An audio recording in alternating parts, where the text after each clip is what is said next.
Bonjour.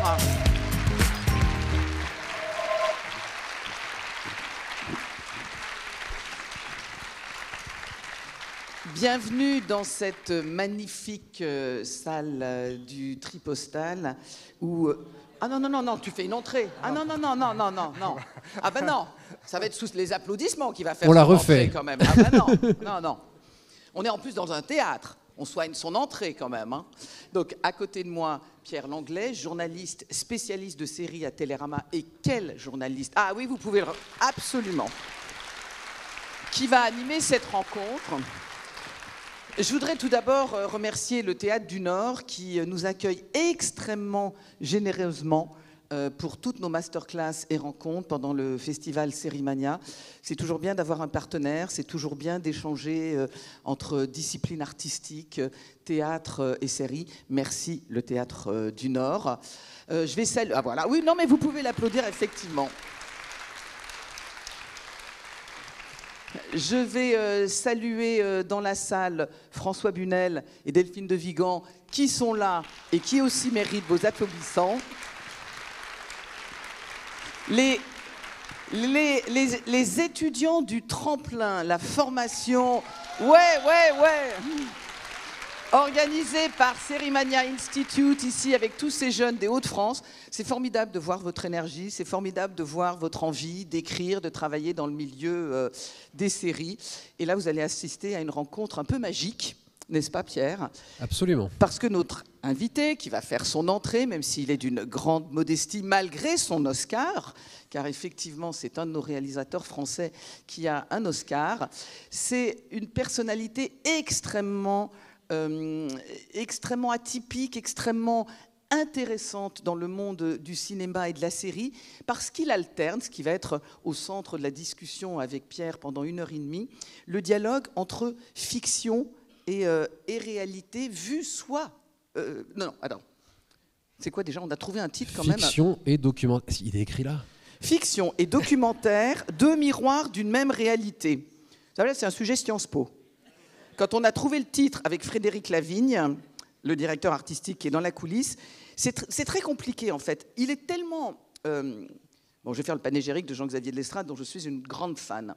C'est extrêmement intéressant de voir que la réalité peut vraiment être traduite soit par la fiction, soit effectivement par le documentaire.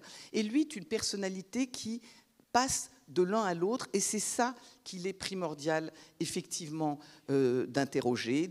Et vous allez effectivement pouvoir lui poser des questions pendant 1h30. J'arrête là ma présentation. Et sous vos applaudissements, merci d'accueillir Jean-Xavier de Lestrade.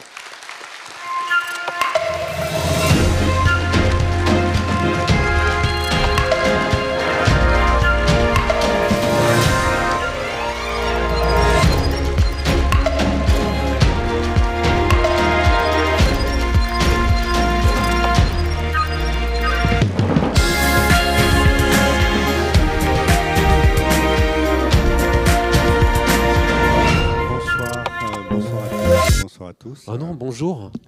La nuit est... Non, et décidément. Après, il est soir quelque part. Hein. Il est soir quelque part. On s'assoit, on y va? Ouais. Ah là, comme ça au moins on peut profiter de la soirée tranquille. Merci d'être... Pardon, du coup je voulais pas vous interrompre. Non, mais c'est le fait d'être dans un théâtre. Là, on a l'impression qu'on est en soirée. Merci à toutes et à tous d'être présents et présents aujourd'hui. On va donc avoir ce débat qui aurait pu, je pense, durer 4-5 heures, qu'on n'aurait pas fait le tour de la question tellement c'est dense. Et on aura un espace à la fin pour vos questions à vous. Pour ne pas refaire une présentation complète, on a dit Oscar, mais j'aimerais rajouter aussi prix Albert Londres, parce que journalistiquement c'est très important, et un Peabody Award aussi, Peabody Award qui est un prix qui est remis aux États-Unis pour faire les choses vite, pour l'humanisme d'une œuvre, pour l'impact humain et social qu'elle a, et c'est très important aussi, je pense, de le dire, puisque donc on a là une sainte trilogie presque entre la récompense de l'industrie hollywoodienne, la récompense du journalisme et la récompense de l'humanisme, ce qui, je crois, vous définit assez bien en 3 points. J'aimerais commencer par une tentative d'analyse du titre de cette discussion et le mot miroir. Est-ce que c'est ça que vous faites depuis 30 ans, puisque ça fait 30 ans que vous faites du documentaire puis de la fiction, j'ose dire les choses dans cet ordre-là, puisqu'il y a eu quand même un basculement qui s'est effectué à un moment, tendre un miroir? En fait, j'entretiens, je ne sais pas si le terme miroir est si juste, mais j'entretiens une forme de lien un peu bizarre et peut-être un peu pervers avec la fiction et avec le réel. C'est-à-dire que pendant longtemps, quand je faisais du documentaire, quand j'ai fait du documentaire, et notamment en tournant Coupable idéal et en tournant Soupçon, Staircase, mon ambition était de mettre le plus de fiction dans le documentaire. Et aujourd'hui que je tourne de la fiction, beaucoup de séries, j'ai l'obsession inverse de mettre beaucoup de documentaires dans la fiction. Donc c'est vrai que c'est une relation un peu ambivalente. Alors je comprends le maître du documentaire dans la fiction, c'est-à-dire respecter les faits, mais le maître de la fiction dans le documentaire me surprend un peu plus, puisque le documentaire n'est pas censé être de la fiction, c'est censé être les faits, rien que les faits. Mais en fait, on a commencé ce travail avec un Coupable idéal, avec la chef opératrice avec laquelle je travaillais à l'époque, Isabelle Razavet. Quand on a commencé un Coupable idéal, je lui avais dit, j'ai envie qu'on tourne ces personnes du réel, notamment le couple d'avocats, Patrick McGuinness, Anne Fennell, Brenton Butler, l'accusé, sa famille, les tourner comme si on tournait des personnages de fiction. Mais c'est une manière de les tourner. C'est au niveau comment on les filme, les cadres, qu'est-ce qu'on utilise. Et comme Isabelle Razavet, c'est quelqu'un qui sortait de la Fémis, une chef opératrice hyper talentueuse, mais elle sortait de la Fémis. Elle avait fait deux longs métrages auparavant, un long métrage de Solveig Ganspache, un long métrage de Hélène Angèle. Et elle m'a apporté ce côté rigueur du cadre de la fiction aussi. Et ensuite, ce procédé-là, ensuite, dans le montage, c'est la manière de raconter. Au fond, on fait du documentaire, on raconte une histoire, on fait une fiction, on raconte une histoire, on fait quand même le même métier.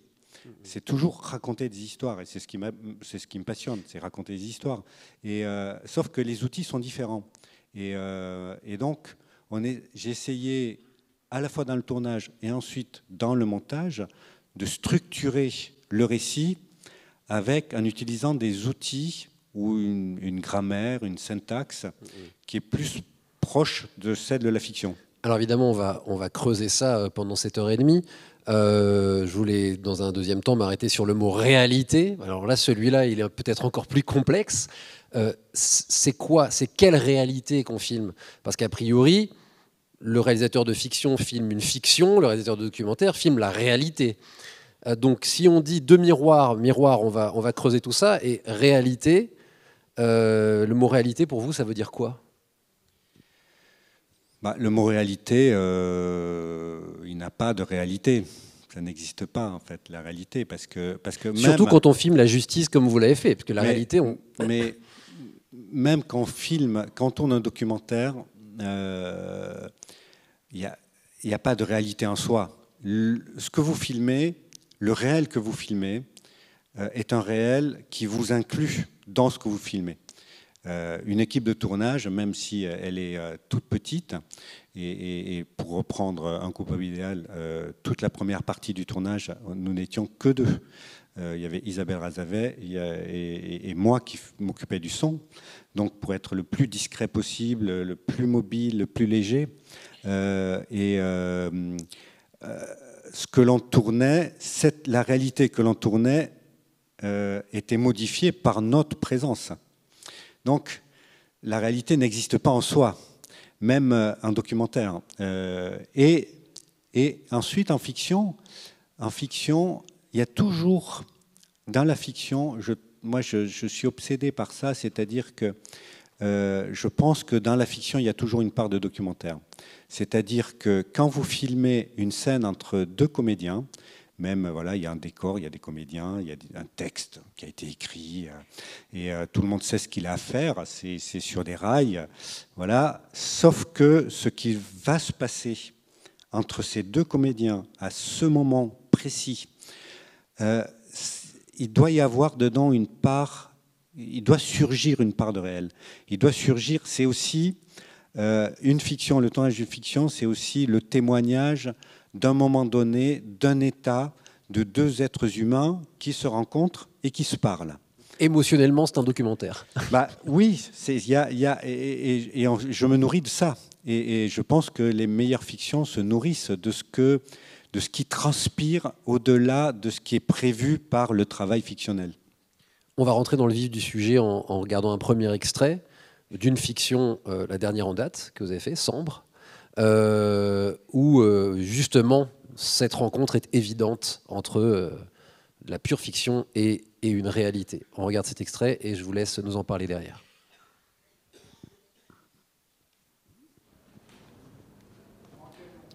J'allais sur la route pour prendre mon bus et là on m'a attaqué. Attaqué? Oui.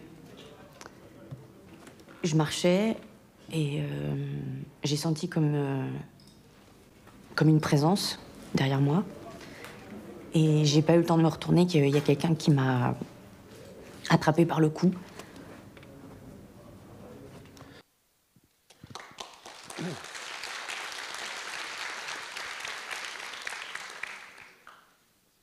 Je réagis.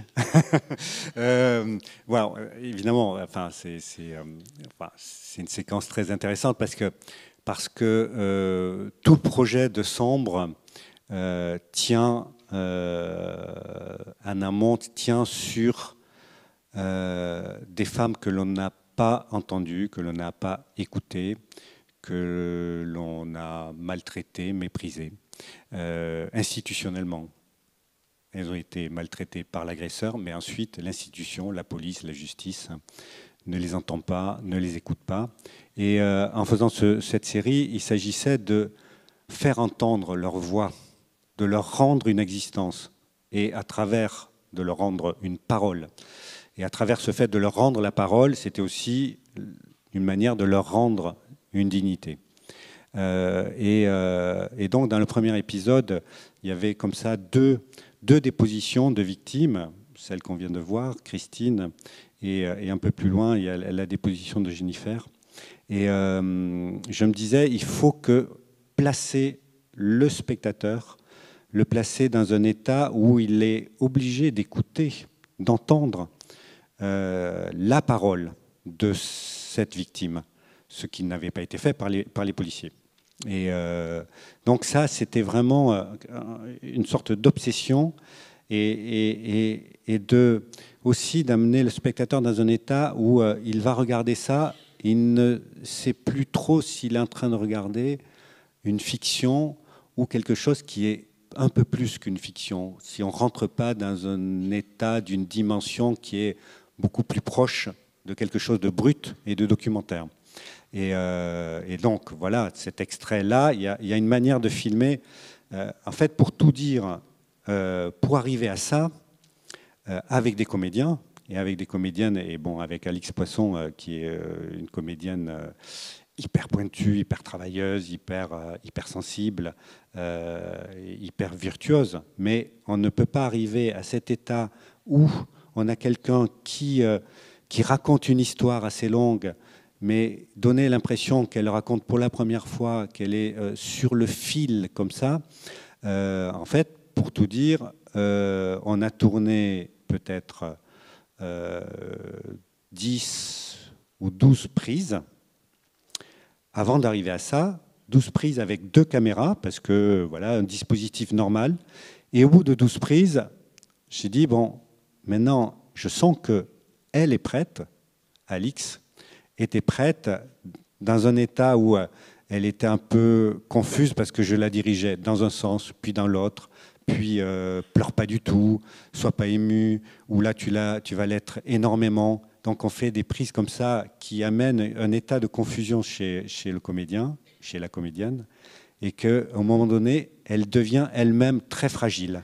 Et c'est ça qui est Et c'est intéressant. ça que j'ai envie de filmer à ce moment-là. C'est-à-dire, au-delà d'une comédienne qui dit un texte, je veux filmer la personne, Alix Poisson, dans un état de confusion et de fragilité qui va faire que elle va être sur ce fil-là que j'ai envie de chercher, et ça devient aussi un peu documentaire. C'est là sans doute une différence majeure entre documentaire et réalité, et fiction, pardon. C'est que vous êtes en train de nous dire qu'en fiction, on peut atteindre quelque chose du plus réaliste possible à force de refaire, donc en s'éloignant de la première émotion, là où votre travail de documentariste, c'est d'aller saisir immédiatement. Vous n'allez pas dire aux gens, excusez-moi, on peut la refaire. Voilà, ça, on ne peut pas le faire, sinon on ne fait pas un documentaire.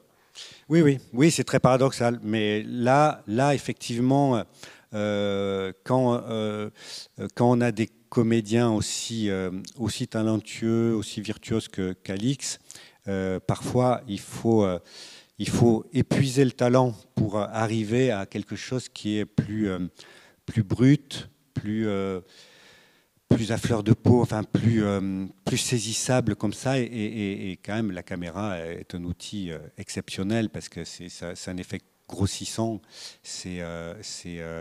Et voilà, ça doit être la 13e prise, mais 13e prise qui n'a été filmée qu'avec une seule caméra, parce que là je me dis, elle est prête. Et comment filmerait-on ça si on était dans un documentaire? On se placerait derrière le policier, plein cadre, vraiment en face, frontalement, et on laisse tourner comme ça, et la séquence fait 6 minutes. Sans doute la question la plus complexe de toute cette discussion, puisqu'on est obligé d'y venir tout de suite, ça ne sert à rien de la garder pour la fin. Est-ce que la fiction peut mieux dire la réalité que le documentaire? Elle l'a dit différemment. Enfin, je pense qu'il n'y a pas d'échelle de valeur. Hein. Qui dit mieux que le réel? Mais selon vous, selon votre sensibilité. C'est une quête, c'est une recherche. Et ça fait partie de mon travail. Ce qui est certain, c'est que l'émotion ressentie par le spectateur, cette émotion-là ne fait pas de différence entre le réel et quand c'est incarné par des comédiens et que ces comédiens vont toucher à un endroit qui est quand même extrêmement sincère. C'est-à-dire qu'il faut passer une sorte de contrat moral avec le spectateur, c'est qu'à un moment donné, il ait l'impression qu'on ne triche pas avec lui. Et c'est ce qu'on a essayé de faire avec Sambre tout le temps, dans toutes les séquences, de dire on ne manipule pas le spectateur, on essaye d'être le plus sincère avec lui et dans la manière dont on lui présente les faits, les scènes. Et donc, c'est des manières assez différentes. Alors, ce qui est très marrant, je fais une petite parenthèse, mais ce matin, je prenais un petit déjeuner avec Pierre Scholler, réalisateur de la série qui avait hier soir, qui était présentée dans une compétition internationale hier soir dans l'ombre. Et il me disait que dans les neurosciences, on venait de découvrir que un spectateur qui regarde un documentaire activait des zones cérébrales qui étaient différentes des zones cérébrales activées en regardant une fiction. Bon, je suis très curieux d'en savoir un peu plus, mais ça me semble... Je ne suis pas très certain si j'achète tout ça, parce que ça me trouble assez. Je pense que l'émotion ressentie, elle est aussi vraie, aussi sincère face à un documentaire ou face à une fiction. Et c'est ça quand même aussi la force de la fiction, c'est que on peut plus facilement se projeter dans les personnages en tant que spectateur, alors que sur un documentaire, comme c'est le réel, on a un peu plus de mal à se projeter dans des personnages du réel. Dans l'énoncé de cette rencontre, il y a d'une même réalité. Est-ce qu'on peut au moins dire que depuis le début de votre carrière, c'est la même réalité que vous racontez, qu'elle soit documentaire ou fiction, et que donc finalement, il y a une continuité, il n'y a pas de rupture dans votre ambition intellectuelle, peut-être même dans votre ambition d'engagement, si j'ose dire, de ce que vous dites, du monde que vous mettez en scène, et que, en ce sens, oui, c'est la même réalité que vous racontez. Oui, en fait, c'est une interrogation d'enfant presque quand je fais la fiction, c'est-à-dire que je me souviens très bien la première séquence de fiction que j'ai tournée, c'était en 2006, et c'était une séquence avec Robinson Stevenin et Fanny Valette. Et au moment où j'ai dit moteur, action, j'étais comme un enfant en train de regarder une image de deux comédiens qui se parlaient. Et je me disais, mais de quelle manière ça va faire réel? De quelle manière on va croire à ce qu'il se passe là, entre deux choses très conventionnelles? Donc un texte, des comédiens dans un décor, une caméra placée d'une certaine manière. Et en fait, je n'ai eu de cesse, effectivement, depuis que je fais de la fiction, d'aller creuser ce sillon de qu'est-ce qui fait que, au fond, avec des choses extrêmement conventionnelles, qui sont de l'ordre de la convention, tout. Donc voilà, encore une fois, des comédiens, un décor, un scénario, un texte à dire. Comment cette chose-là, calibrée, programmée, organisée, va créer une alchimie, un objet, un sentiment, une émotion qui va être finalement parfois encore plus forte émotionnellement que si on filmait le réel. Un discours aussi, j'insiste là-dessus, parce que ce sont des œuvres que vous faites qui ont une forme d'engagement. Oui. Ça vient après. On cherche d'abord l'émotion. Non. On cherche le sens. On cherche le sens.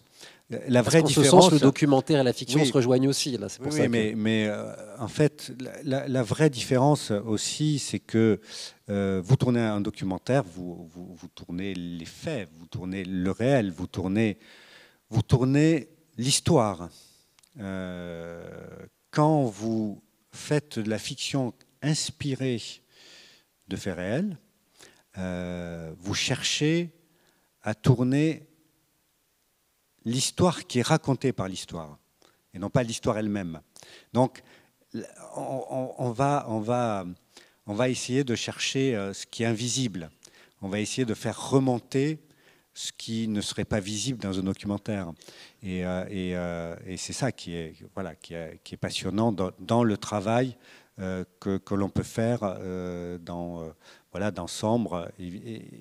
Évidemment, c'était tout le travail de trouver le sens profond de toute cette histoire. C'est en fait qu'est-ce qu'elle nous raconte de nous-mêmes et le faire ressurgir à travers une construction dramaturgique et à travers une mise en scène. Vous avez parlé de votre regard d'enfant. Il y a forcément aussi votre regard de journaliste, puisque vous l'avez été, votre regard aussi de quelqu'un qui a étudié le droit. Moi, je trouve que quand on le sait que vous avez fait du droit et du journalisme, ça transparaît, ça transpire même dans vos fictions. Est-ce que vous êtes toujours journaliste, en quelque sorte, et est-ce que vous faites aussi toujours un peu du droit, en tout cas de la justice? Oui, ça ne m'a jamais quitté, c'est-à-dire que j'aime bien, j'ai fait une maîtrise de droit, de sciences politiques parce que tout ce qui se passe dans la cité m'intéresse, me passionne. Et j'ai envie de faire, quand je fais de la fiction, je me sens citoyen dans la cité. On a quand même une responsabilité inouïe. Je trouve que, moi qui ai accès à ça, qui peut raconter des histoires qui sont diffusées, où je peux m'adresser à des millions de gens, c'est quand même une grande responsabilité. Et j'ai envie que ces histoires-là raconte qui nous sommes en tant que société et raconte qui nous sommes aussi en tant qu'être humain. C'est qu'est-ce que c'est qu'être humain? Qu'est-ce que c'est que cette matière, là, cette humanité qui nous habite? Et ça, interroger ça me paraît essentiel dans tous les projets que je fais. Alors, ce qui est intéressant, c'est que votre premier documentaire, qui s'appelle Viol et Châtiment, 1993, n'a jamais été diffusé. C'est un documentaire qui parlait d'agresseurs sexuels. Et dans un entretien que vous avez donné à ma camarade Caroline Venac dans Télérama, il en est question, vous avez dit la société n'était pas prête. Là, on parlait justement de la société. Ça veut dire quoi, la société n'était pas prête? Et est-ce qu'il faut raconter des histoires pour lesquelles la société est prête? Ou est-ce qu'au contraire, votre but, c'est de confronter la société? Dans l'idéal, le but est de confronter la société. Donc effectivement, vous parliez de ce documentaire. En 1993, je réalise un film qui avait été... Enfin, je l'avais écrit, il était proposé, c'était sur le service public. Et voilà, c'était recueillir le témoignage de 3 prédateurs sexuels. Et donc on est au milieu des années 90, voilà, exactement en 93. Et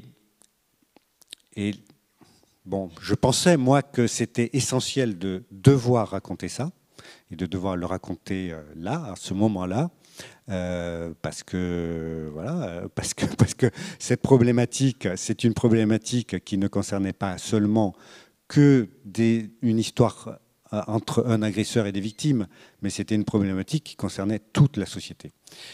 Sauf que, voilà, à un moment donné, j'ai terminé le film et il a été livré. Et ce film n'a jamais été diffusé parce qu'il a été jugé comme trop choquant. Ce qu'on m'a dit, c'était trop choquant. On allait choquer le public d'entendre la parole de l'agresseur. C'était voilà, c'était trop en avance par rapport à son époque. Et j'ai mis presque, finalement, j'ai mis quasiment 30 ans pour... Sambre, c'est la suite de Viol et Châtiment. Bon, le titre, j'aurais pas changé. Hein, bon. mais voilà, en soi, ça raconte, ce parcours-là raconte aussi l'évolution de la société. Et Sambre, si ça a été diffusé, voilà, en novembre dernier, et ça a eu un grand écho dans le public, mais je pense que 5 ans plus tôt, ça n'aurait pas eu le même écho, sans doute. Là, effectivement, la société était prête à recevoir ça. Oui. Mais bon, quand on peut bousculer, il faut le faire, évidemment. Oui, j'allais dire, les miroirs, c'est pas forcément un miroir gentiment posé. Ça peut être un miroir... Oui, on est là pour quand même gratter la surface. Avec des ongles assez acérés, hein, pointus. Oui, c'est ce que disait Albert Londres, porter la plume dans la plaie. Donc ça, j'ai gardé ça en tête. On va regarder un deuxième extrait. Alors cette fois-ci, côté documentaire, un extrait assez court de Soupçon. Et je vous demanderai votre réaction après. Mr. Peterson, I want to read you something. And I'm going to ask you, after you've heard it, if you recognize it. Did your friend die for anything? I hope so, if only because there is something in him that lives in you. Every man who dies can live on in us.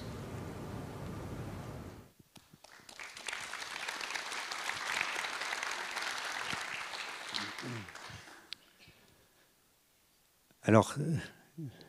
C'est Pierre que vous avez choisi cet extrait. C'est assez étrange parce que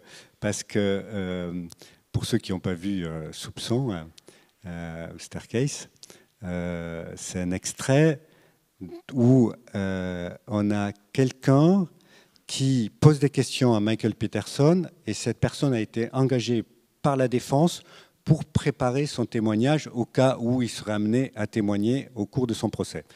Donc, on est dans une double théâtralité.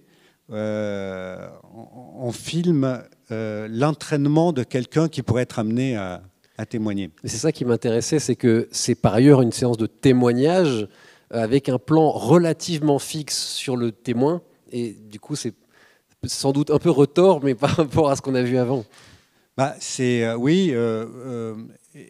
Ce qui est frappant aussi, c'est que c'est des cadres très précis, du chant contre chant classique. On pourrait presque être dans Anatomie d'une chute, hein, si vous voyez ce que je veux dire. mais bon, voilà, c'est ce que je disais en introduction, un peu de... dans le documentaire, j'ai essayé d'utiliser des outils de la fiction, donc une syntaxe, une grammaire, pour aussi peut-être élargir un tout petit peu le public et que les gens, surtout Soupçon, c'est quand même la première fois, quasiment la première fois qu'on fait une série au sens où on entend série aujourd'hui. C'est un ancêtre de ce qu'on appelle très vulgairement aujourd'hui le true crime, hein, Oui. qui s'est beaucoup développé en série documentaire, puis en série de fiction basée sur des œuvres documentaires. Oui. D'ailleurs, ça a été adapté en série fictionnelle, cette histoire. Mais au départ, c'était un projet d'une heure 45. C'était un film d'une heure 45 qui devait être pour HBO. Et on a commencé à tourner. Le tournage qui devait durer 6 mois a duré 22 mois. On a accumulé 900 heures de rush. Et j'ai fait un premier montage qui faisait 24 heures. Voilà. Kiefer Sutherland devait jouer dedans d'ailleurs. Hein. C'était en temps réel. Non, je plaisante. Et, oui, voilà. Mais voilà. Et ça finit par être la première partie, en tout cas, qui est sortie en 2006 ou 2005 ou 2006. Ça faisait 8 heures. Et c'était la vraie première série documentaire construite comme une série avec des cliffhangers, des choses comme ça. Et voilà, c'est une époque où effectivement j'étais dans une recherche vraiment, tout en ayant une rigueur extrêmement, évidemment, extrêmement grande sur ce qu'est un documentaire. On n'intervient pas sur ce que l'on filme. On ne met pas en scène ce que l'on filme. Ça, évidemment, ça, c'est la ligne rouge. On ne franchit pas ça. Mais après, dans la construction, le montage, et quand même dans la manière de filmer, dans le choix des cadres, encore une fois, c'était avec Isabelle Razavet, qui avait quand même ce regard. On a quasiment filmé tout avec seulement deux types de focales. Donc on voulait être très précis dans le langage cinématographique. Voilà, je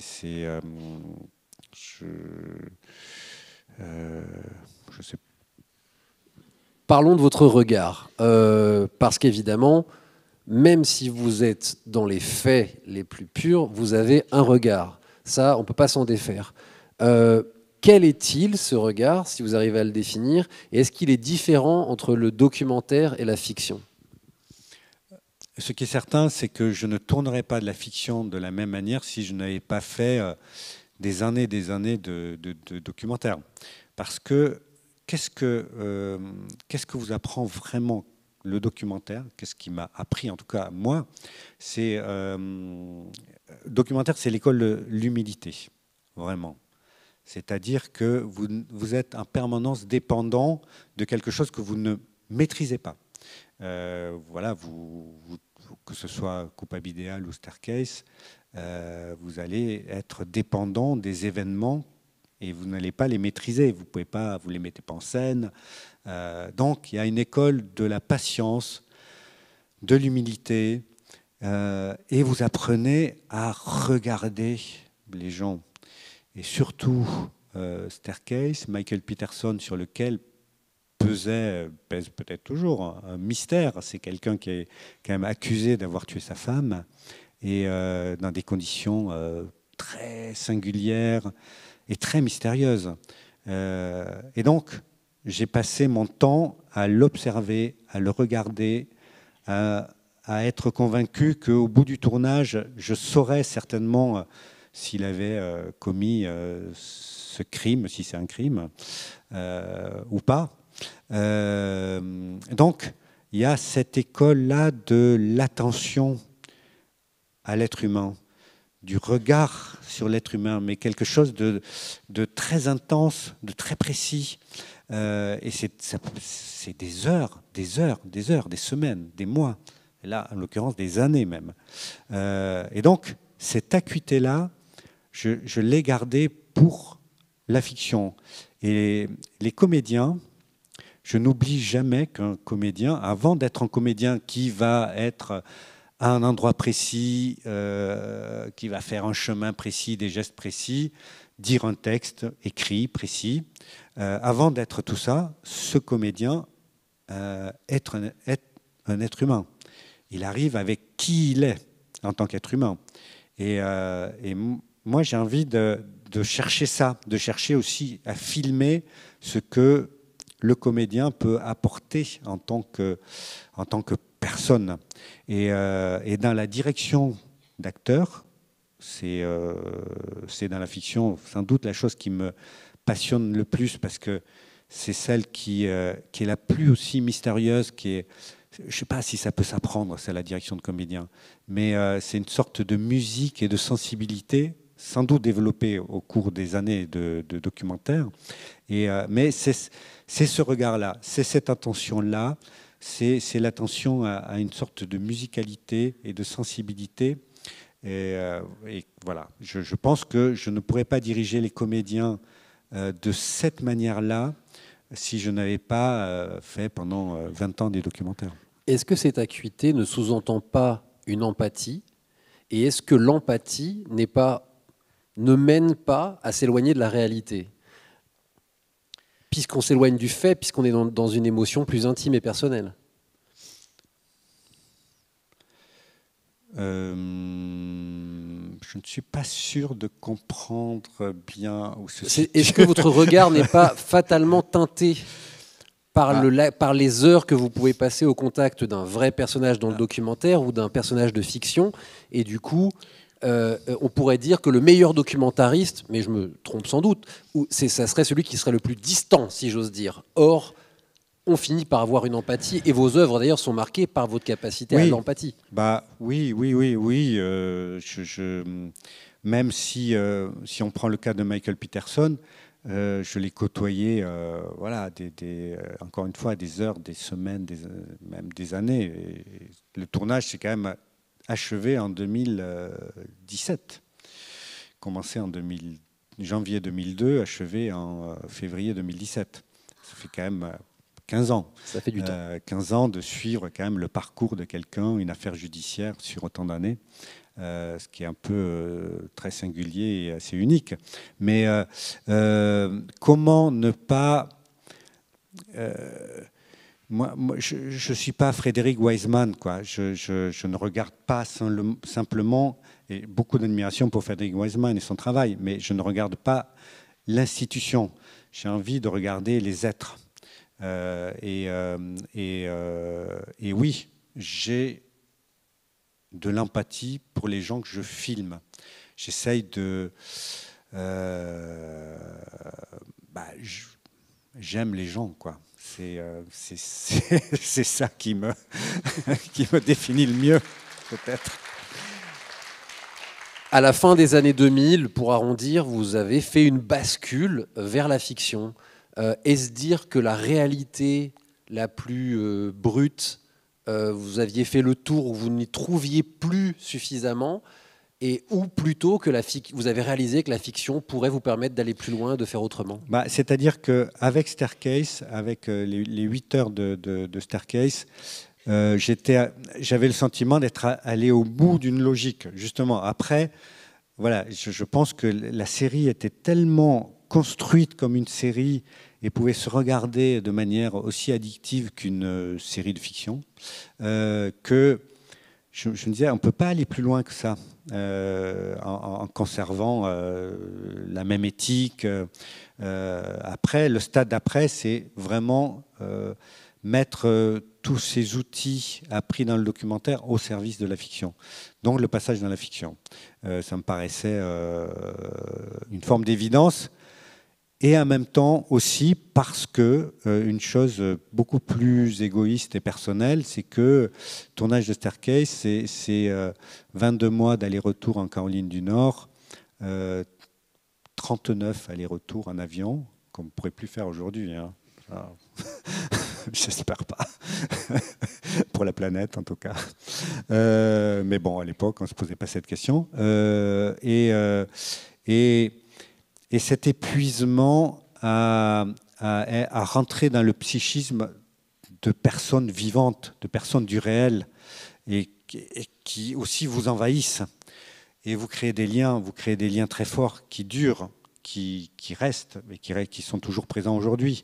Et l'avantage de la fiction, c'est que voilà, vous écrivez, créez des personnages, même si vous inspirez du réel. Une fois que c'est fini, le tournage. Il y avait quand même cette illusion que c'était un peu plus confortable à un moment donné, à un endroit un peu plus confortable. Mais bon, c'était surtout pour essayer une autre manière de capter ce réel dont on parle depuis le début. Eh bien, voyons un autre extrait d'une autre manière de capter ce réel. Un extrait de Laetitia, cette fois-ci. Là aussi, histoire évidemment adaptée d'un fait divers, donc de la réalité.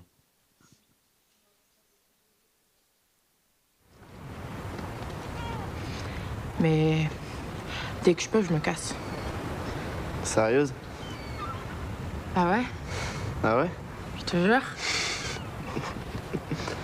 Je sais pas, c'est trop bien quand tu te dis ça y est, c'est ma vie. Elle commence. Elle est à toi. Tu veux sortir, tu sors. T'as rien à expliquer. Et puis t'es tout seul chez toi. T'as personne pour te regarder si tu te mets les doigts dans le nez. Ouais. Et tu manges la crotte après. Ah. C'est dégueu. Tu te couches quand tu veux. Tu mates ce que tu veux à la télé. La belle vie, non?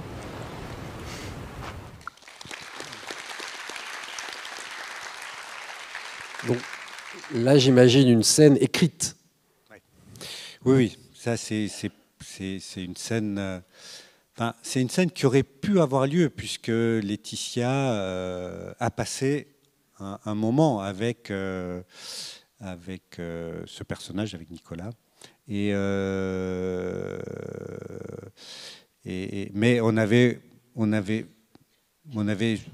quelques bribes de son témoignage à lui, mais très peu, pas grand-chose pour écrire. À quoi elle sert cette scène, si j'ose dire, dans le cadre d'un récit qui revient sur une histoire vraie? Elle sert déjà. Voilà, je voulais absolument. Alors ça, c'est le réalisateur de fiction qui exige, qui a envie, qui parle. C'est que je voulais qu'on soit au bord de la mer, qu'on ait une lumière, soleil couchant, assez rasante, qui soit lumineuse mais douce, pas un soleil machin, très douce. Et bon, on a eu de la chance ce jour-là, on a eu ça. Parce que je voulais absolument avoir ce moment on parle encore de fragilité, mais le moment où on a cette Laetitia, cette jeune fille qui parle de ses rêves, qui parle de son avenir. Elle se projette dans l'avenir. Elle a une vie. Pour la première fois dans sa vie d'ailleurs, elle est capable de voir plus loin. Elle est capable de se projeter comme une adulte. Et pour elle, c'est quand même un saut énorme. Et il fallait qu'on ait ça dans la série. Il fallait qu'on ait ce moment-là assez lumineux, assez sensible, très beau, de voir, voilà, c'est des rêves tout bêtes, hein, simplement être voilà, chez soi, pouvoir écouter la musique quand on veut, des petites choses que toute jeune fille ou tout jeune garçon rêve. Mais il fallait ça. Et alors, j'aime bien filmer ce genre de séquence avec un plan séquence un peu comme dans un documentaire. La caméra, là, elle est à l'épaule, elle est assez fragile, elle suit le personnage de Laetitia. Bon, on n'a pas complètement respecté ça puisqu'il y a un peu de contre-champ. Mais mais on essaie d'être vraiment avec elle, dans son intimité, à l'intérieur, et de ressentir, de pouvoir faire ressentir ce qu'elle ressent, et toute la mélancolie qu'il y a, parce que déjà, même dans ce petit moment lumineux, il y a comme le poids de la tragédie qui vient se poser, et qui existe, et qui est là, qui est en arrière-plan. Bon, voilà, il fallait faire passer tout ça dans la scène. En parlant de mise en scène, est-ce qu'on filme de la même façon un corps documentaire et un corps fictionnel ? Là, je parle presque de rapport à la chair, quoi. C'est-à-dire comment on se positionne. Est-ce qu'on peut finalement le filmer de la même façon, ou est-ce que c'est deux choses très différentes ? Non, ce n'est pas forcément deux choses très différentes, parce que ce que je disais tout à l'heure, j'essaye de considérer les comédiens pas simplement des outils que l'on manipule au service de la mise en scène. J'essaye de faire intégrer ce qu'ils sont dans ce que l'on va capter avec la caméra. Donc, non, l'approche n'est pas forcément très différente. En revanche, il y a ce qui est très difficile en fiction, mais bon, on ne peut pas le filmer en documentaire, pour cause, mais tout ce qui est les scènes de violence ou les scènes qui impliquent du sexe, bon, ça, un documentaire, quasiment pas, on ne peut pas. Mais en fiction, on le met en scène, et pour que ça soit crédible, il faut quand même aller à un endroit qui touche un peu quand même. Les comédiens, ça va les toucher d'une manière, pas seulement en tant que comédien. Et ça, là, dans Laetitia, quand je voyais l'extrait, je pensais à un autre extrait qui est à un moment donné, il y a une scène de violence où on voit le père de Laetitia. Les deux filles sont toutes petites, les deux jumelles sont toutes petites, Laetitia et Jessica sont toutes petites, elles ont 18 mois, mais on voit le père des deux jumelles prendre Laetitia qui pleure, et parce qu'elle pleure, c'est insupportable pour lui. Il la prend et il l'amène au-dessus du balcon, ils sont au 5e étage, et il suspend le bébé, Laetitia, au-dessus du balcon, et il dit à sa femme, mais tu vois, j'en fais ce que je veux, personne ne peut me dire ce que je dois faire de mes enfants, c'est moi qui décide, etc., etc. Donc très violent. Mais ça, ce genre de scène à tourner, c'est très difficile. C'est très difficile parce que vous filmez, à un moment donné, vous avez quand même des bébés de 18 mois que vous allez filmer, qui, à un moment donné, vont devoir pleurer. Et là, ça devient du documentaire aussi, parce qu'un bébé de 18 mois, il ne va pas pleurer comme un comédien. Action. Ouais, c'est une mise en condition, c'est des choses, les parents sont là, il faut le faire, il faut prendre beaucoup de précautions, il faut pas... Vous faites une série pour dénoncer la maltraitance faite aux enfants et vous retrouvez en train de maltraiter deux bébés de 18 mois, quoi. Waouh, en plus, il y avait un chien, un berger allemand qui devait aboyer, qui devait leur faire peur. Wow, tout un truc. Enfin, vous voyez ce que je veux dire, hein, c'est quand même... comment on fait ? Qu'est-ce qu'on fait dans des cas comme ça, et voilà, j'étais très content que les parents étaient là, mais le pire dans ces cas-là, c'est que les parents, souvent, quand ils voient que l'enfant ne pleure pas au moment où c'était décidé, elle-même, la mère, en l'occurrence c'était des mères qui étaient là, mais disaient « Oh là là, elle n'a pas pleuré ». Bon, mais attendez encore, je ne l'ai pas nourri ce matin, ça va venir. Bon, voilà. Ah, il y a un rapport au réel, hein. Ben oui, c'est des séquences du réel, c'est des séquences où surgissent forcément le réel, et vous en servez, mais il faut avoir des vrais, quand même, une vraie éthique, hein, dans ce que vous faites. Et il ne s'agit pas que de retrouver ces mêmes enfants 10 ans plus tard chez le pédopsie en train d'essayer de trouver la scène originelle qui les avait traumatisés grandement, quoi. Parlons de pudeur. J'ai failli dire justement, on aurait tendance à penser que le documentaire est beaucoup plus impudique, puisque vous allez filmer des gens dans leur réalité.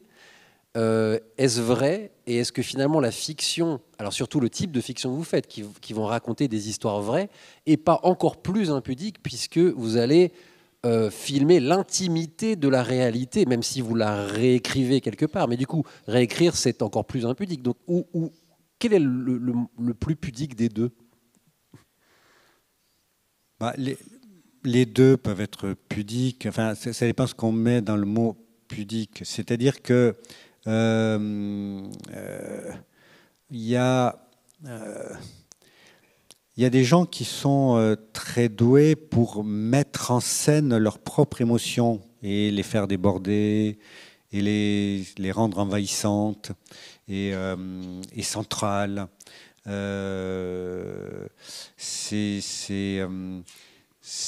Quelque part, c'est ça l'impudeur, mais parfois ils ne peuvent pas faire autrement.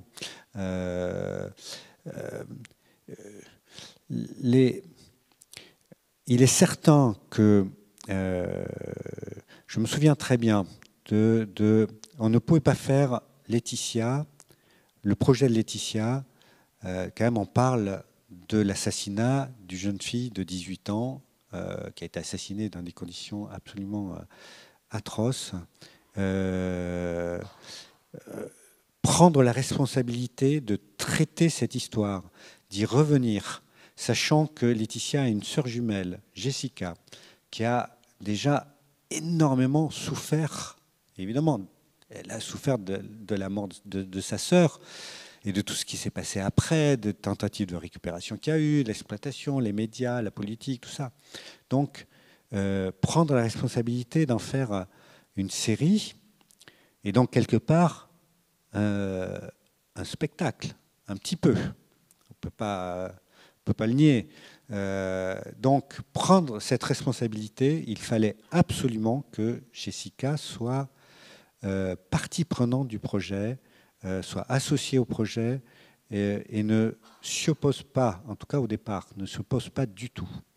Et donc, la première démarche avant d'écrire, c'était d'aller la voir, de lui expliquer ce que nous allions faire et que nous allions forcément être impudiques parce que nous allions montrer des scènes de sa sœur vivante, dans des scènes d'intimité, jusqu'à montrer son viol par Tony Meillon et montrer des scènes entre elles deux, de complicité, de tendresse. Donc, quelque part, oui, assez impudique. Mais il fallait donc qu'elle soit d'accord pour ça. Et au début, elle avait dit non, je ne veux pas. Donc on a laissé le projet un petit peu en suspens. Et puis elle a quand même réfléchi un peu. Elle a demandé à nous revoir. Je dis nous parce qu'il y avait Antoine Lacomblaise, le co-scénariste avec qui je travaille, qui était partie prenante aussi. On y est retournés tous les deux. Et puis, on a passé un sorte de contrat. Une fois que le premier épisode était écrit, je lui enverrai le premier épisode. Et au lieu de l'envoyer, je suis allé la voir et je lui ai donné en main propre pour qu'elle le lise. Et là, elle m'a dit, non, je ne veux pas les lire. Vous allez me le lire. Donc, je me suis retrouvé avec Jessica, là, dans une table d'une petite cuisine à Nantes. Et j'ai lu la moitié du premier épisode. Elle m'a arrêté au bout de la moitié. Et elle m'a dit, ça va, c'est bien. Je vois que vous avez pris soin de ma sœur. Ça me suffit. Et voilà. Mais en fait, il y a l'impudeur, oui, mais quand on prend soin des gens, quand on a un regard quand même bienveillant. Et bienveillant, encore une fois, ça ne veut pas dire... parfois, la vérité, elle est difficile à entendre. Elle est dure. Mais dire la vérité, c'est aussi être bienveillant. C'est voilà, dans la série, on montre les violences que le père a commis envers ses filles. C'est une réalité extrêmement violente, extrêmement dure, mais on leur devait, aux deux, à Laetitia et Jessica, on leur devait cette vérité-là aussi. On va regarder un dernier extrait d'un Coupable idéal, pour parler une dernière fois peut-être de la juste distance et de ce qu'on peut montrer d'intime. Et ensuite, j'ai encore 2-3 questions et ça sera à votre tour.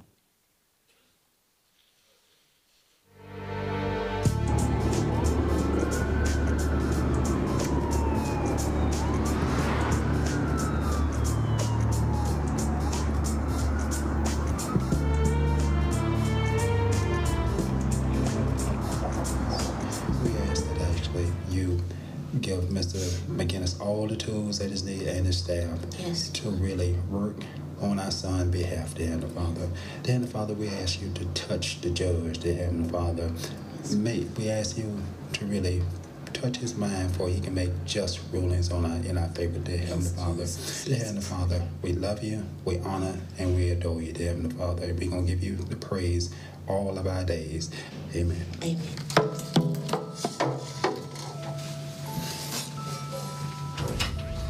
Hey, Brian, what that piece of paper I gave you?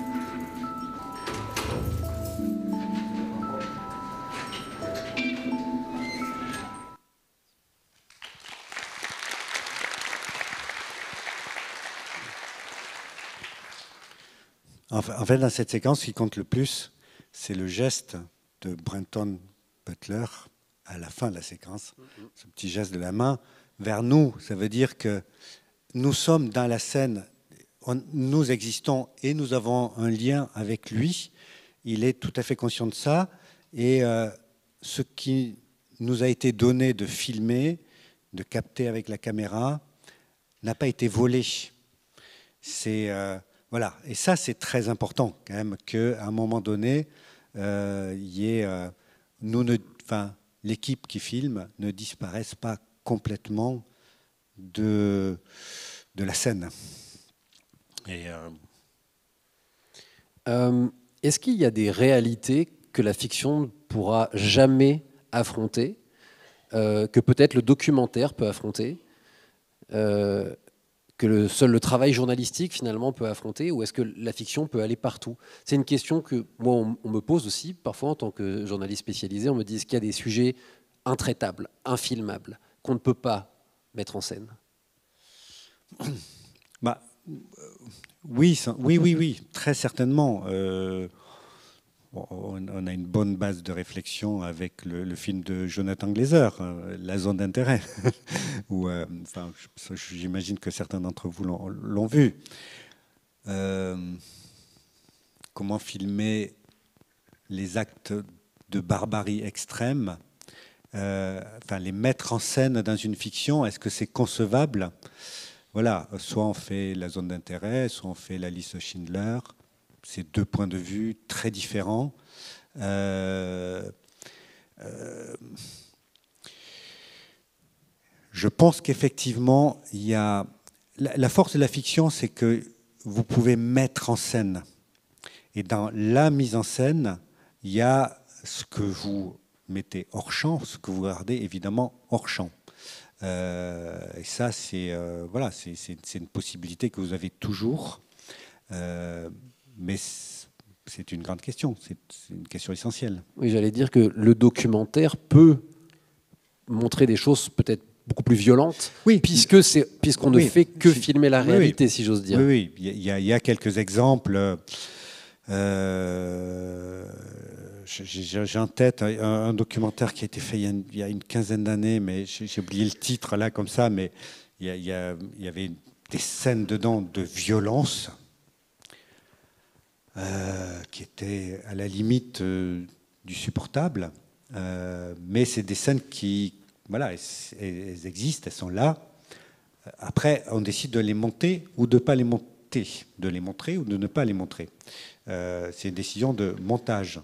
Mais si on les montre, c'est que il ne faut pas, il faut toujours faire très très très très attention à ce que parce que la violence, c'est souvent, enfin, c'est une émotion tellement puissante qui peut envahir complètement le cerveau, l'émotion. Enfin, c'est envahit l'imaginaire du spectateur et l'empêche de penser, l'empêche de voir ce qui devrait être vu.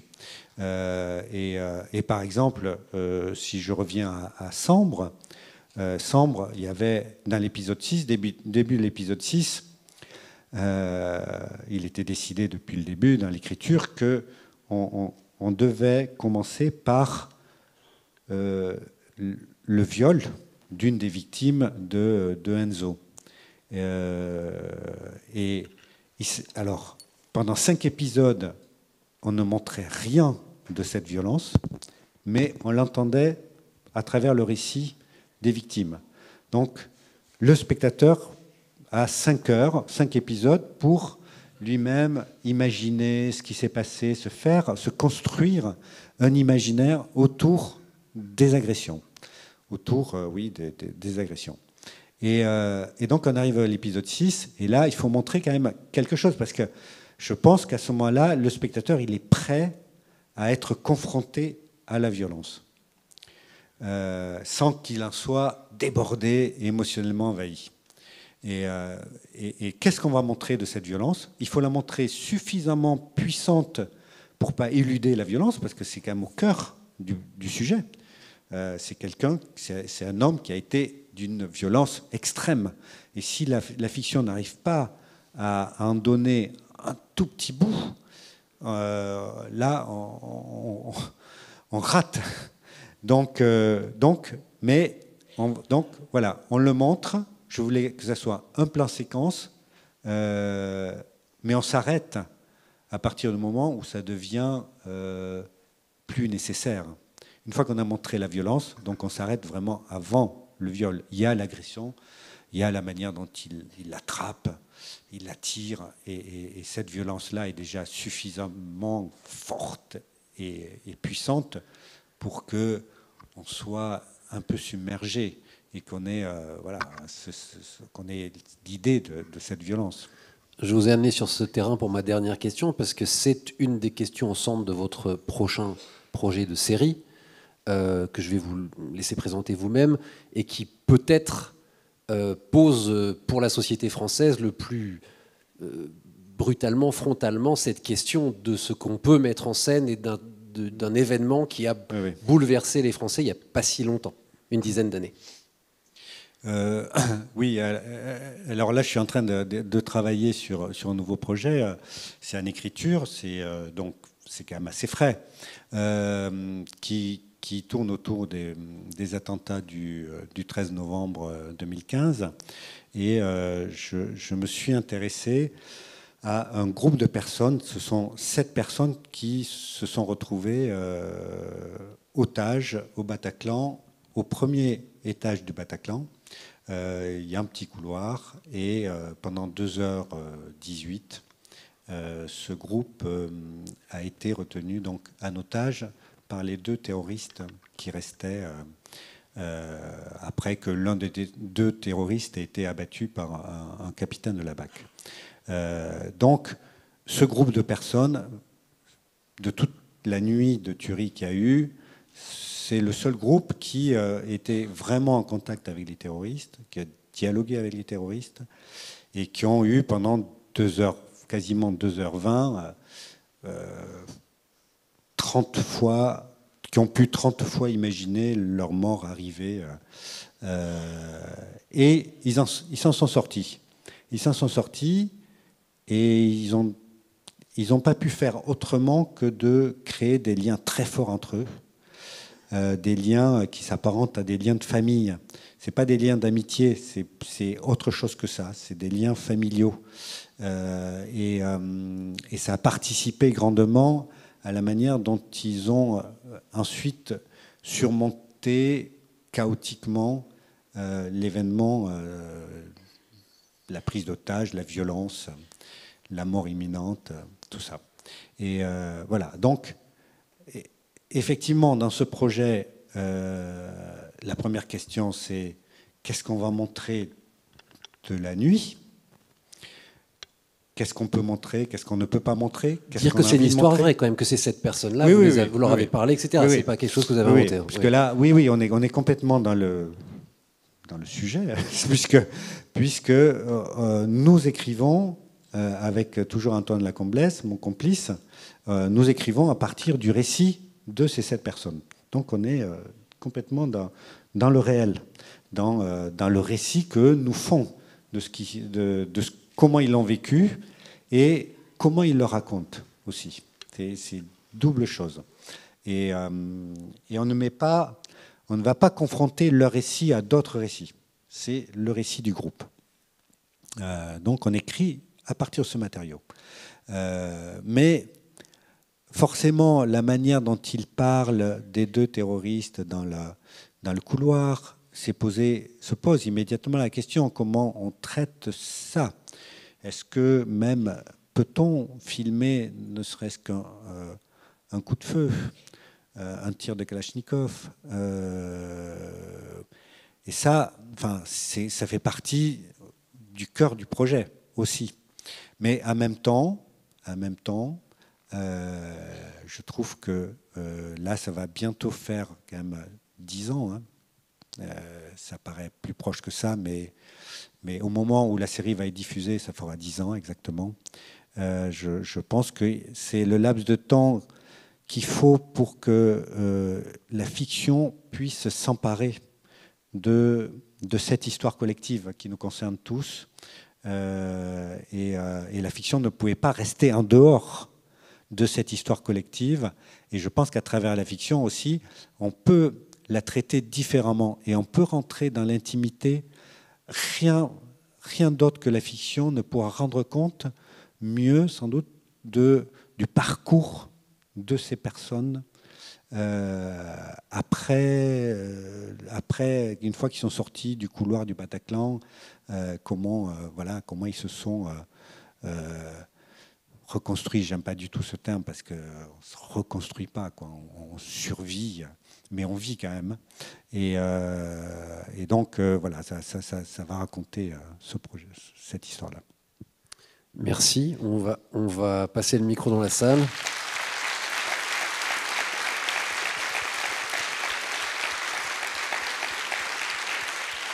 Je suis sûr qu'il va y en avoir beaucoup de questions.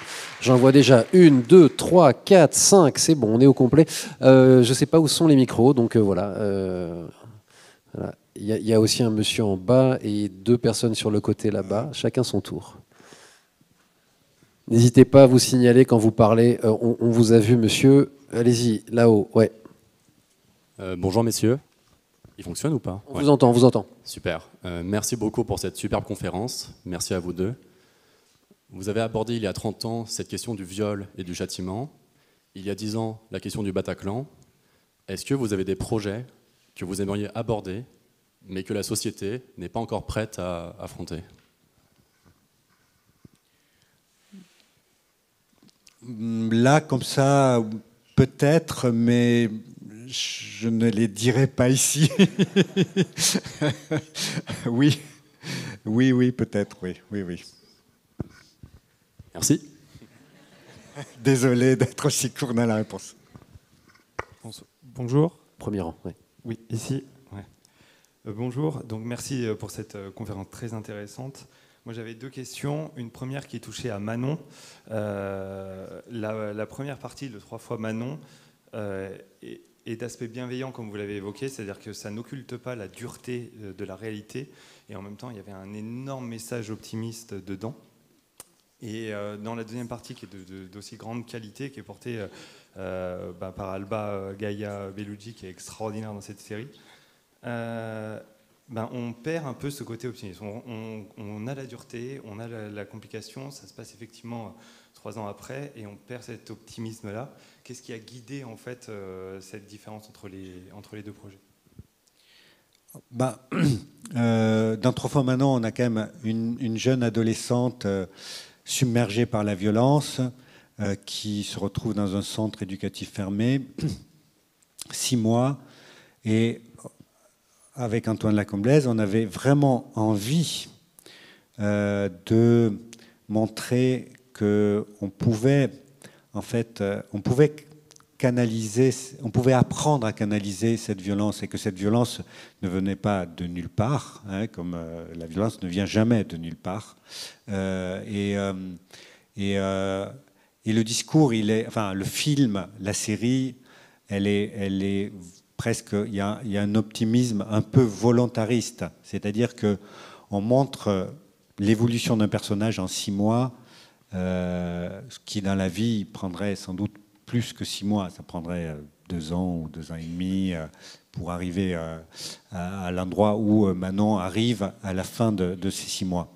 Mais voilà, enfin, on voulait absolument qu'il y ait ça, et qu'on voit quand même une jeune adulte qui devient, enfin une jeune gamine qui devienne adulte, autonome.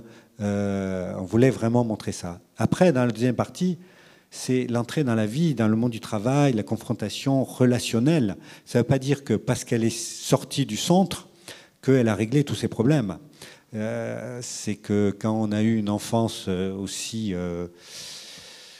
maltraitée, les choses ne se résolvent pas comme ça, en quelques mois non plus. Là, son problème, c'est confrontation dans la société au niveau du travail et au niveau aussi relationnel, tissé avec les collègues, décoder la hiérarchie et tout ça. Et on voulait quand même être assez juste là-dedans. Donc, voilà, je la trouve pas si pessimiste que vous. J'ai pas l'impression, mais c'est aussi voilà une réalité peut-être plus dure, et de l'entrée dans le monde des adultes n'est jamais aisée. Votre deuxième question rapidement, s'il vous plaît. Oui, en fait, c'était juste le rapport documentaire-réalité. Vous avez dit utiliser des codes de la fiction pour le documentaire, et vous avez notamment évoqué les cliffhangers. Dans un documentaire, on s'attend à avoir... évidemment, l'objectivité n'existe pas, donc il y a forcément une subjectivité qui va arriver, mais on essaye de la diminuer, enfin tout du moins c'est mon point de vue. Et donc de moins jouer sur les émotions pour que les spectateurs qui regardent se fassent une sorte de propre opinion. Si on joue sur les codes de l'émotion en amenant du cliffhanger, en amenant des codes fictionnels, est-ce qu'on ne va pas transformer justement une perception de réalité pour le spectateur ? En fait, un cliffhanger, c'est un terme un peu technique et passe-partout, mais bon, c'est parfois, c'est pas seulement l'émotion, ça peut être une information. Et puis c'est qu'une histoire de montage. C'est surtout vrai dans Staircase, dans la série Staircase, parce que c'est une série, et donc et là c'est un petit plaisir de réalisateur. À un moment donné, vous structurez un épisode et vous dites tiens, si on le finit par cette séquence qui fait rebondir un peu l'action. Voilà, c'est peut-être plus agréable, mais il s'agit pas de manipuler. Moi, enfin, dans votre question, ce que je trouve très intéressant, c'est que j'ai toujours essayé, et c'est vraiment dans mon travail une constante, c'est que je veux que les spectateurs aient l'espace mental, que ce soit dans les documentaires ou dans les fictions, l'espace mental pour investir l'histoire, projeter leur imaginaire dans l'histoire, projeter dans les personnages, et qui puissent eux-mêmes travailler. C'est-à-dire qu'il y a des fictions, alors surtout aujourd'hui, il y a quand même beaucoup de fictions et de séries qui sont construites avec de la surdramatisation. Il y a un nouvel événement dramatique toutes les 7 minutes. Et du coup, un épisode est passé, vous dites « Waouh, l'épisode est passé à une vitesse, c'est dingue, je vais voir le deuxième », et ainsi de suite. Mais on est dans une forme de fast-food. C'est que au bout de ça, oui, il y a eu du plaisir, beaucoup de sucre, mais le sucre, il a vite fondu, et qu'est-ce qui vous reste ? Pas grand-chose. Donc, moi, j'essaie de travailler un peu à contre-courant de ça, c'est-à-dire que beaucoup moins d'événements dramatiques, il en faut quand même, sinon on ne fait pas de fiction, mais souvent des creux qui laissent un espace pour que le spectateur se pose des questions, puisse ressentir les choses, les prendre à sa charge. Et ça, il faut que ça soit vrai dans les fictions comme dans le documentaire. Il faut qu'il y ait ces espaces-là. Et tout à l'heure, je parlais aussi de sincérité. Il faut, et grandement dans les fictions aussi, et j'espère que dans Sambre, on le ressent très fortement, c'est qu'il y a ce contrat qui est passé avec le spectateur, en disant je vous présente des faits, je vous présente une histoire, mais je ne cherche pas à vous manipuler ou à faire du divertissement avec vous. Et donc, il faut qu'il y ait toujours cet espace mental, pardon, je suis trop lent, non, aucun problème, pour le spectateur. Où est la prochaine question? Là-bas, dans le coin. Bonjour. Ma question porte sur Sambre, qui m'a surprise parce qu'on découvre très tôt l'identité du violeur. Je me demandais, pas pour créer un thriller, mais vraiment pour coller juste au point de vue du personnage principal de chaque épisode. Est-ce que vous aviez pensé à un moment à juste faire intervenir cette révélation plus à la fin de la série? Et pourquoi vous avez pris la route inverse? Très bonne question. C'est que non, jamais. Ça faisait vraiment partie du projet initial.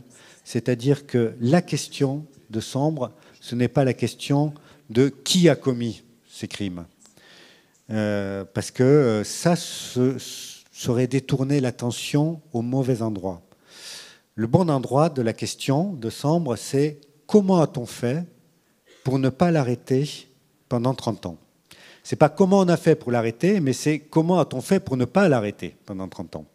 Et pour ça, il fallait que, après 18 minutes, je ne sais plus, c'est même 17 minutes, on dise au spectateur, mais en fait, on va vous donner le nom du criminel, du prédateur. Vous allez même le voir, en ironie dramatique. Les personnages vont le chercher, mais vous allez le voir. Vous allez le voir vivre dans sa vie quotidienne, dans sa banalité, dans ce mec qui fait un barbecue avec des saucisses et ses beaux-parents, avec ses collègues au travail, avec sa femme, son fils qui vont au carnaval. Donc quelqu'un de plutôt sympa. Et vous allez, dans votre imaginaire aussi, construire ce double visage qui est le récit des victimes et la personne comme montre dans sa vie quotidienne. Et pour que peu à peu, vous, en tant que spectateur, spectatrice, vous fassiez le lien en disant, mais en fait, on parle de la même personne, en fait. Et souvent, les prédateurs, ils tiennent le discours, ce que tient Enzo à la fin, face à Olivier Gourmet. Il dit, mais vous savez, il y avait deux Enzo. Le Enzo gentil, bon père de famille, bon collègue, bon entraîneur de foot. Et le mauvais Enzo, mais qui était de temps en temps tout petit. Mais bon, celui-là, je n'arrivais pas parfois à le contrôler et tout ça. Et ça, voilà, je pense que si vous avez fait tout le chemin pour arriver à la fin de l'épisode 6, à son discours, vous êtes comme Olivier Gourmet, vous dites, non, ce que tu me racontes là, c'est de la merde. Tu vas pas me faire, je ne vais pas tomber dans ton piège. Non, non, c'est la même personne. C'est exactement la même personne. Et le gentil, c'est celui aussi qui viole, qui agresse et qui massacre les femmes. C'est la même personne.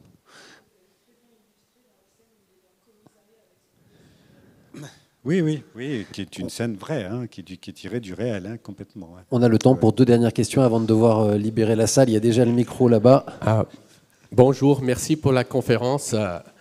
Ma question est, est-ce que vous vous intéressez aussi par des réalités qui existent dans un contexte qui est complètement fabriqué, je pense par exemple, mais qui sont néanmoins bien sophistiquées. Je pense par exemple à Les Seigneurs des Anneaux, ou Game of Thrones par exemple, ou si on va parler de quelque chose de plus proche, mais qui est aussi très bizarre, Breaking Bad par exemple. Qui sont des pures fictions, qui ne sont pas des réalités. C'est ça. Ah oui.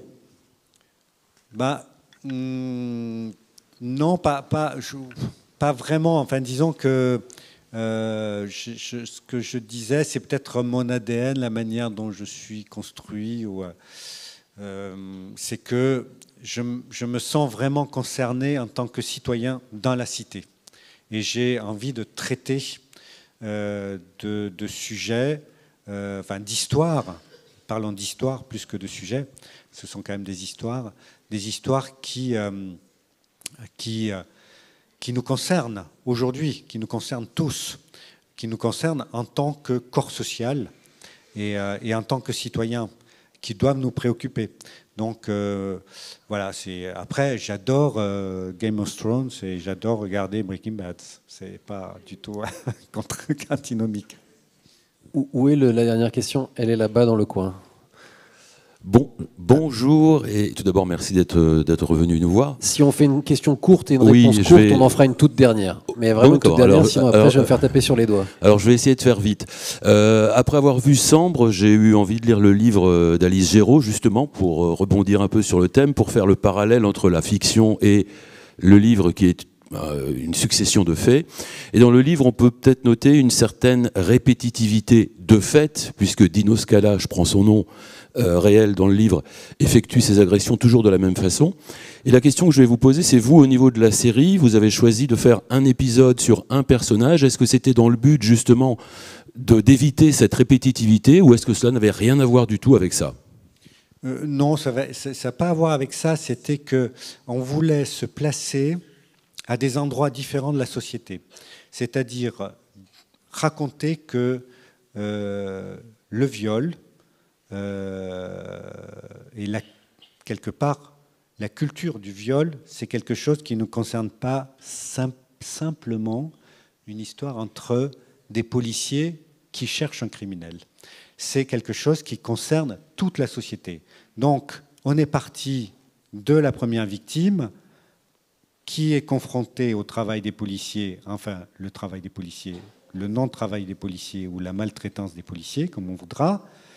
Et deuxième épisode, on rebondit dans le monde judiciaire. Comment ça se passe dans le monde judiciaire dans les années 1994-95, où on a une jeune juge d'instruction qui sort de l'école de magistrature, mais qui est confrontée à, quand même, autour d'elle, un procureur, des policiers, des hommes qui considèrent toujours que le viol est un crime accessoire et qu'une bonne prise de drogue sera toujours mieux valorisée que l'arrestation d'un violeur.